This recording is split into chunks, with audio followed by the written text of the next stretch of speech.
Hey guys, we are continuing to fill up the cut flower garden for spring and getting all of our bulbs in the ground. And today, anemone. For anyone that doesn't know, my name is Peggy and I am growing a cut flower garden on my allotment here in Kanagawa Prefecture, Japan, which is just south of Tokyo in USDA Zone 9B. Thanks for checking out my channel. Okay, so today I am going to be planting my anemone corm. I have three. I have these ones, which I really loved last year. They were such a vibrant colour, so I've bought some of those singly. And then I have the same mix that I bought last year. And then I got a kind of roughlier version of the same colours. These ones look really cool. So this is what I'm planning to put in the garden. There's not very many in these, so I have 2 packets of the plain colours and the roughly ones. Just 1 packet of this purple one. Now, when you get anemone corms, they're kind of funny looking things. They almost look like little pebbles. So I've been doing the garden, so I've got dirt under my nails. But they're very small. They're kind of cone shaped, like this. And they're super wrinkly and not very pretty looking. So the first thing we need to do with these is hydrate them. And to do that, I have a bucket of water here. And handily, these all come in nets. So I want to remember which ones are which, so I plant them in groups together. So I am just literally going to hang these over the edge of my bucket, make sure there's enough water in there for them, and let these guys soak for about an hour or 2 is the plan.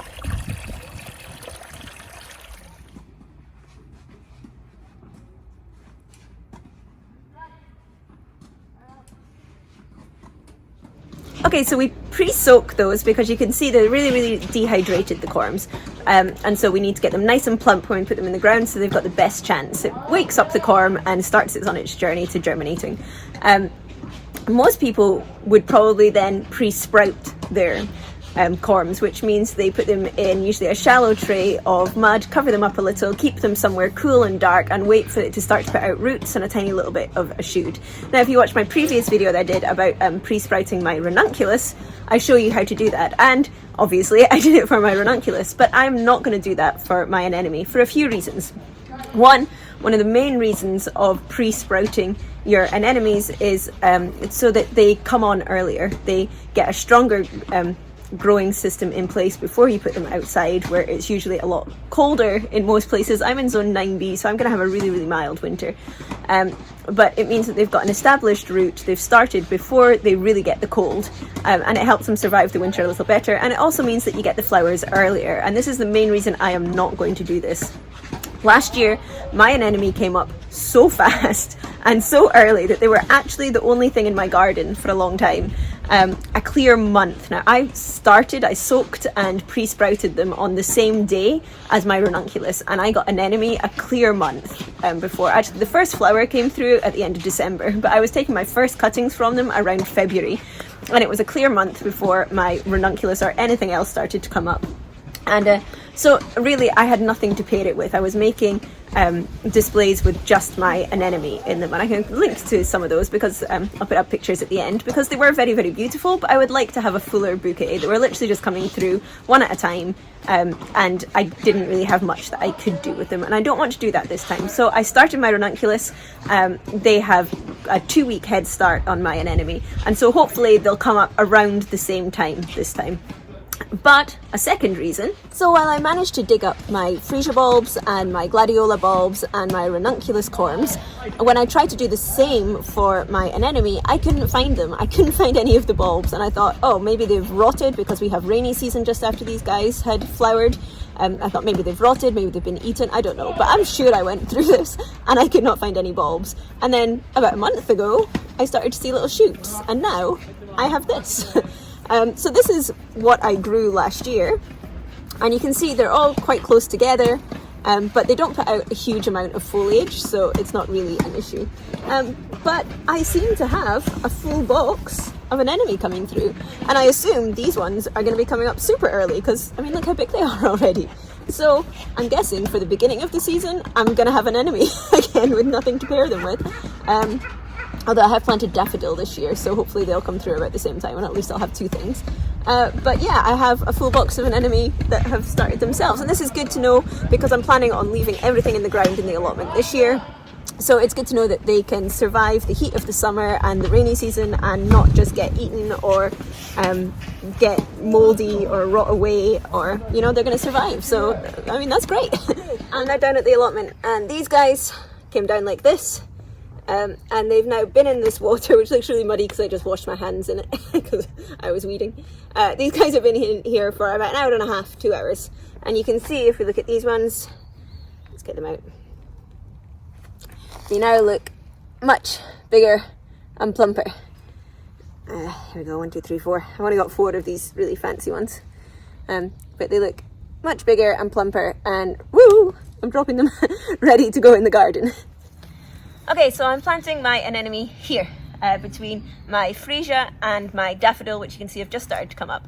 This is the second row in the garden, and once I cut back my dahlia, which are here, and my zinnia are gone, this will be in the beginning of spring, quite a sunny spot. Anemone do like to be in full sun, or partial shade. They're not overly picky, to be honest, but I want to give them the best chance. So I'm going to put them here, so because they come up so early in the season, they'll be gone by the time the real heat hits. So this is a great spot for them. And it means that my spring flowers will all be nicely together, which will give me a nice display in the garden, even though I cut the flowers really quickly. I always think my allotment neighbours must think I'm a really bad flower farmer because I never have any flowers in the garden. But if you're growing flowers for cutting, you always take them before they're fully open. So just as the buds are starting to appear, I usually cut them back. So there's very rarely a full garden of flowers. If I look around me now, I can see that lots of my neighbours actually grow chrysanthemum and their flowers all look lovely, but I cut my chrysanthemum all the time, so you can't see them at all. But maybe in springtime they'll see that at least I have some flowers coming in. So I am going to go ahead and plant my anemone here. You can see it's quite a small space, but from the container that I showed you earlier, you know that you can plant these quite close together. If you're planting in a container especially, you can grow them close together, usually about 5 centimeters apart, and they'll be fine, and they'll give you a nice full display. They do spread though, and like I said, I want to be leaving all my bulbs in the ground so that I get more next season. They spread through underground rhizomes, so you've got to be a little bit careful. You don't want them to take over a certain area. Just stay on top of it. But for me, this is a great spot for them to go. It's compact, but big enough for the few bulbs that I have. So I'm going to go and put them in the ground. The question lots of people have is, which way up do they go? They're so weird looking. So let's have a look. Okay, let's focus on this. So here is a corm. Yeah, this one kind of looks obvious. It's like a tooth. And it's really knobbly on the top. This is the top. So I'm going to plant it this way down with the spike going down. But it's not always so obvious. Here's another one. You can see the spike, but it also has a spike there and a spike there. But knobbly bit at the top. This one too. That could be a spike, or that could be a spike. But the knobbliest bit is this bit on the top. Looks a bit like a walnut. Whereas this is ever so slightly smoother.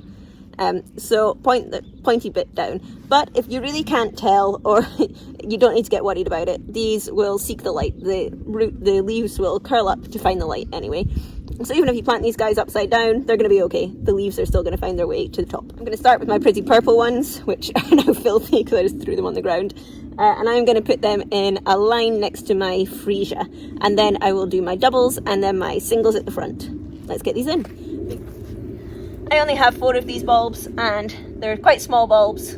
I'm calling them bulbs. They're technically corm, but okay. I'm going to only put these down about 3 centimeters. They do not need to be deep at all. The general rule with bulbs is to put them in twice as deep as the bulb is long, which for these guys is about right, 3 centimeters. So these are my kind of frilly looking doubly ones. Some of these is a lot harder to tell which is the top and which is the bottom. I'm going to go with that's the top and that's the bottom. I mean, some are really obvious, looks like a tooth. And what's this guy doing? Like, what's that? It's got spikes coming out everywhere. And you can see they're all different sizes. Like, that's quite a big one.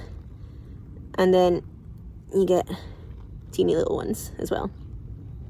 So they're all different shapes and sizes and weirdness. I quite like them.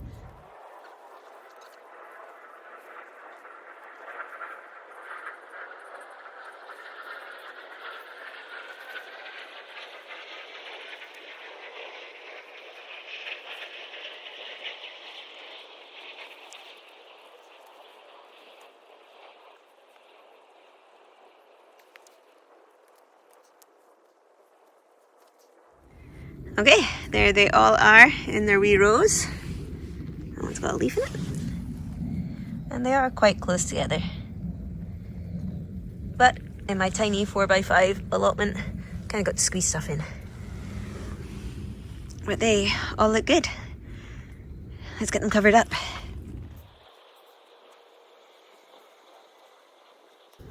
An enemy. Done. Yes.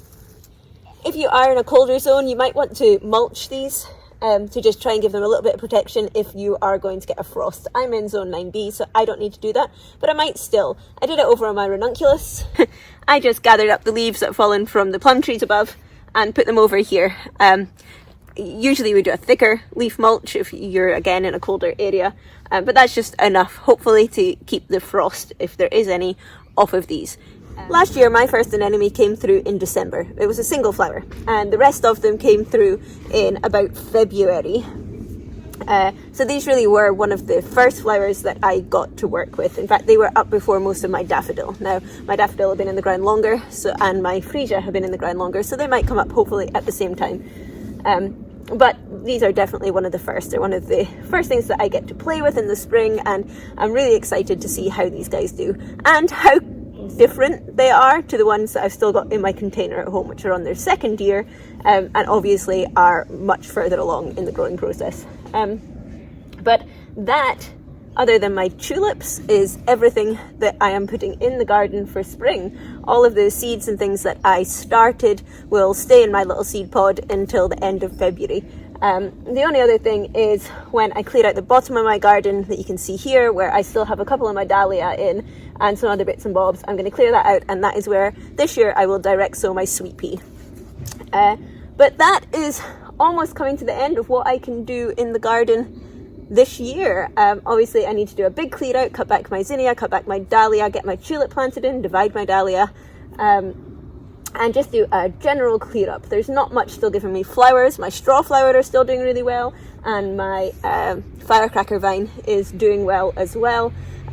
I found though that they don't have a great vase life. They look very pretty, but they don't have a great vase life. They kind of they don't even wilt, they start to curl back up again. But I am going to try and dry some and see if they are better as a dried flower.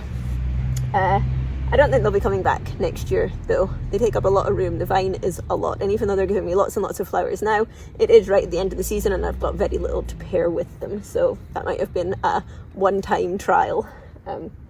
But thank you for following along this far. If you want to see how my anemone do, then remember to hit the subscribe button below and follow along for the rest of this season, what's left of it, and into next spring. If you want to see my anemone from last year, I'll put a few pictures up for you at the end of this, and you can see everything else that I do with the flowers from my garden on my Instagram page, which is From the Witch's Garden, and there is a link to that below this video. And I will see you guys next week. Bye!